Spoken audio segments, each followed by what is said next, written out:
So there was a fad, and I very clearly say it's a fad, the fad of cryptos Yeah. that hit the world, and they enabled to address the pain point of a cross-border transaction, but ultimately it failed. But still, it was an effort to make that pain point of cross-border transaction to materialize actually. So, Crypto definitely got all the hype, and it was only there because there is a need in the internet for there is a space in the internet, and this is what we are also chasing. I'll be very frank here, is that there is a dominant company that has not only been the holder of the largest market share, but it has defined that space. If you talk about search, Google has defined it. If you talk about maps, Google has defined it. If you talk about social media, Facebook owns it and defines it. And in every vertical on the internet, there is a company that kind of is the dominant company for that particular vertical. The only final space which is left is that borderless feeling of having a transaction platform, which I think from the days of PayPal till the days of what we have in Alipay and WeChat and Paytm, PhonePe, and all those guys, that's the space all of them are, and everybody is chasing to become the Google of payments or the Facebook of transactions. Because if you relate to it, there isn't one. A company And that I think there's a big white space still available for many yeah, people. there is a wide space for the taking, but the only thing is monetary policy, because it's a very different ball game than the other parts of the internet. Because on internet is predominantly a communications tool. If you look at it at the inception of it, it was predominantly communications and information sharing technology, right? So I think because it was not so regulated, it's okay. We have seen a lot of companies being built up without too much of hassle, these companies which I mentioned. But there is a white space for somebody to become the de facto platform for transactions, and that is where Bitcoin was pitching itself also. So the two things which you just said, it's still not very easy to do that. So that's what Bitcoin said was the two things were borderless transaction, because Bitcoin is Bitcoin everywhere, whether in India or the US or something like that, and no barrier of exchange. No barrier of admission. Basically, anybody can sign up and start using the platform, right? Just the way you can become a Facebook user or a Gmail user without too many questions. You just need an internet connection and a device. You get that access immediately. Whereas in the bank account, it's very different.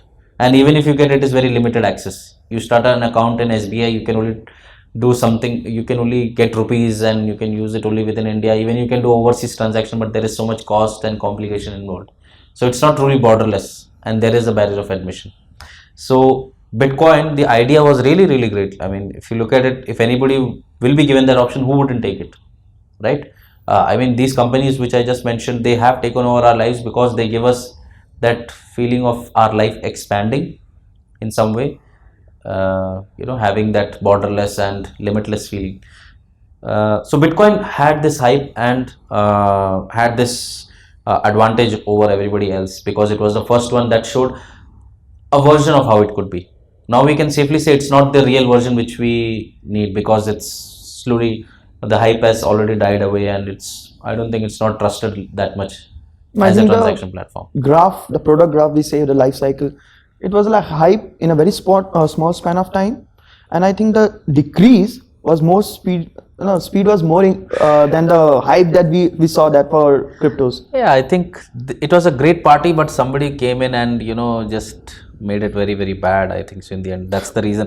Because if you look at it, it was supposed to become a transaction platform, but unfortunately, it became a trading platform. And but what I mean by that is, uh, if if the 100 rupee note in your wallet right now or in your bank account loses the ability or loses its value, what you could buy with 100 rupees today, and tomorrow itself that 100 rupees of no value, you will lose trust in that, and you will never transact or do day-to-day transactions in something like that. You can do that same thing for in the share market space, or where the value is too volatile to be keep moving here and there, but not for day-to-day transaction. You use your currency because you trust it. You know that the 100 rupee note in your pocket, demonetization aside, but the 100 rupee note in your pocket is valuable, and you can use it tomorrow or day after tomorrow. It will not go away immediately. It will not become valueless piece of paper. But Bitcoin was trying to become this, but few people came together and made a ruckus out of the entire scenario. So now I think it will never gain their trust, or it has lost the ability to become a transaction currency. So when we are talking about cryptos, let's put some light on this Facebook's Libra also. I think you are aware of it, and you will be definitely. Yeah. Still, they are trying to come into the world of cryptos. Yep. We saw the massive failures. We know what are the issues, but still they are trying to be in the cryptos, and they said we are very different from a typical cryptocurrency. Yep. But still they are not acceptable by any single government, and they are getting criticized day after day.